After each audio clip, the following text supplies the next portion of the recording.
फिल्मों का शौक न होने पर भी नंदा को मजबूरी में करना पड़ा था अभिनय। 7 साल की उम्र में ही एक्टिंग की दुनिया में रखा कदम। हेलो दोस्तों, मेरे चैनल पर आपका बहुत बहुत स्वागत है। वादियाँ मेरा नाम, रास्ते मेरी बाहें, जाओगे मेरे सिवा तुम कहाँ जाओगे, ये लाइन नंदा पर बिल्कुल स्टिक है। नंदा को फिल्मों का शौक नहीं था, पर किस्मत का लिखा कौन बदल सकता है।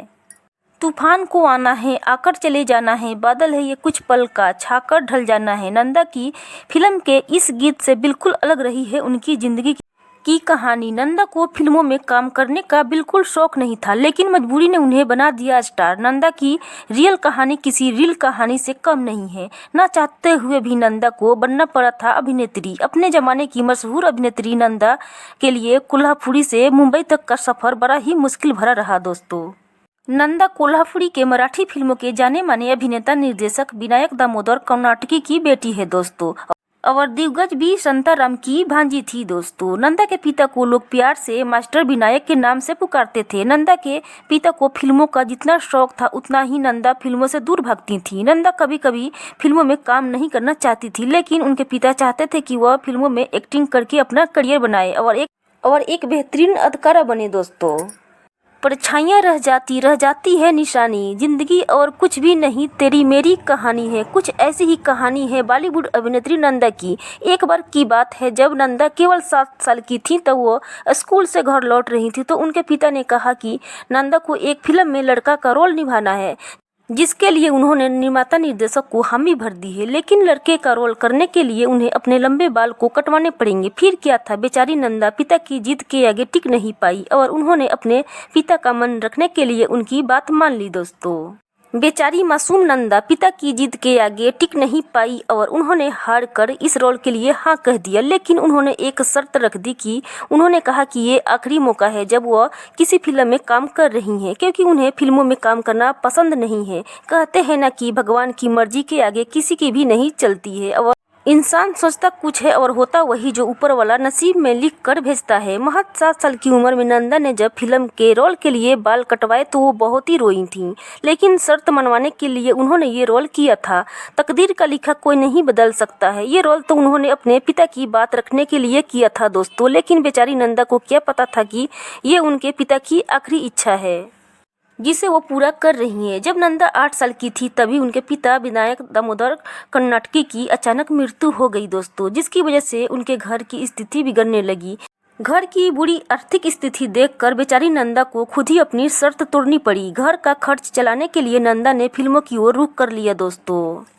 नंदा के पिता विनायक दामोदर कर्नाटकी मराठी फिल्मों के निर्माता निर्देशक थे। नंदा के पिता के अलावा फिल्मों में उनके चाचा और बाकी रिश्तेदार भी थे, लेकिन नंदा के पिता की मृत्यु के बाद किसी ने भी उनकी मदद नहीं की दोस्तों। वह बिल्कुल अकेली रह गई थी। उन्हें फिल्मों में जो भी प्रसिद्धि हासिल हुई, वो उनकी खुद की मेहनत और परिश्रम का नतीजा रहा है दोस्तों।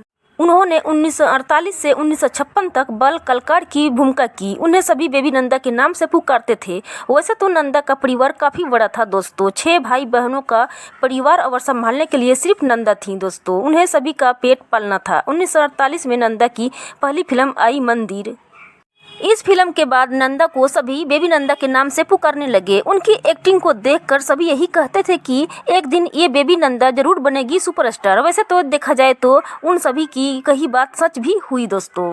आखिरकार उनके अंकल बी कर्नाटकी ने उन्हें फिल्म तूफान और दिया में ब्रेक दिया। इस फिल्म में उन्होंने बहन की भूमिका निभाई। यह फिल्म सुपरहिट रही। इस फिल्म से नंदा को पहचान तो मिली, लेकिन उन्हें इसके बाद भी काफ़ी समय तक साइड रोल ही मिलते रहे। उन्हें फिल्म हम दोनों और 3 देवियाँ जैसी महत्वपूर्ण फिल्में मिलने लगी, जिनमें उनका मुख्य किरदार था। फिल्म जब जब फूल खिले में नंदा को बुलंदियों पर पहुंचा दिया, और देखते ही देखते नंदा बन गई एक लीजेंडरी आर्टिस्ट। नंदा का फिल्मी करियर दिलचस्प रहा है दोस्तों। नंदा ने कई फिल्मी सितारों के साथ काम किया है। प्रेम रोग, जोरू का गुलाम, बड़ी दीदी, परिवार और ना जाने कितनी ही बेहतरीन फिल्में की है दोस्तों। नंदा उन एक्टर्स में से रही हैं जिन्होंने कभी शादी नहीं की, जिसकी वजह थी कि वो जिसे प्यार करती थी वो पहले से ही शादीशुदा थे। फिल्म निर्माता मनमोहन देसाई, जिन्हें लोग प्यार से मनजीत भी कहते थे। मनमोहन और नंदा एक दूसरे को बेहद प्यार करते थे। जब से मिलने लगी तुमसे राहें मेरी, चांद सूरज बनेगी 2 निगाहें मेरी, तुम कहीं भी रहो तुम नजर आओगे, इन्हीं लाइनों जैसी रही नंदा और मनमोहन की लव स्टोरी। मनमोहन ने अपने करियर में रोटी, चाचा भतीजा, परिवारिस, अमर अकबर एंथनी जैसी कई फिल्में बनाई। अमिताभ बच्चन के करियर को ऊंचाइयों तक पहुंचाने में मनमोहन का बहुत ही बड़ा हाथ रहा है दोस्तों। जब मनमोहन की पत्नी का देहांत हो गया उसके बाद मनमोहन ने नंदा का प्रपोज किया और नंदा भी उन्हें पसंद करती थी, इसलिए उनकी शादी के प्रपोजल पर उन्होंने हाँ कह दी दोस्तों।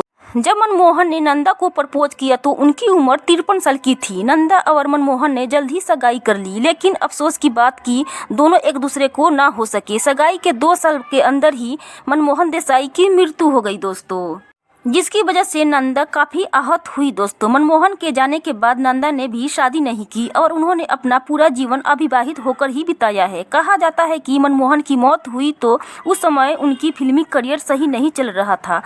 उनकी कई निर्देशित फिल्में फ्लॉप हो रही थी। उनकी मौत के कारण उनके करियर में आए उतार चढ़ाव को भी बताया जा रहा था दोस्तों। 2010 में नंदा एक मराठी नटरंग की स्क्रीन में वहीदा रहमान के साथ नजर आई थी। 25 मार्च 2014 में हार्ट अटैक की वजह से उनका निधन हो गया। वो अपनी फिल्मों के जरिए सदा उनके चाहने वालों के दिलों पर राज करेंगी दोस्तों नंदा की रियल खबर आपको कैसी लगी जरूर कमेंट में बताइएगा। वीडियो अच्छी लगी तो वीडियो को लाइक करके मेरे चैनल को सब्सक्राइब जरूर से कर लीजिएगा, ताकि मैं इसी तरीके से हिंदी फिल्मों के रियल खबरें आप तक पहुंचाती रहूं। तब तक के लिए जय हिंद, जय भारत।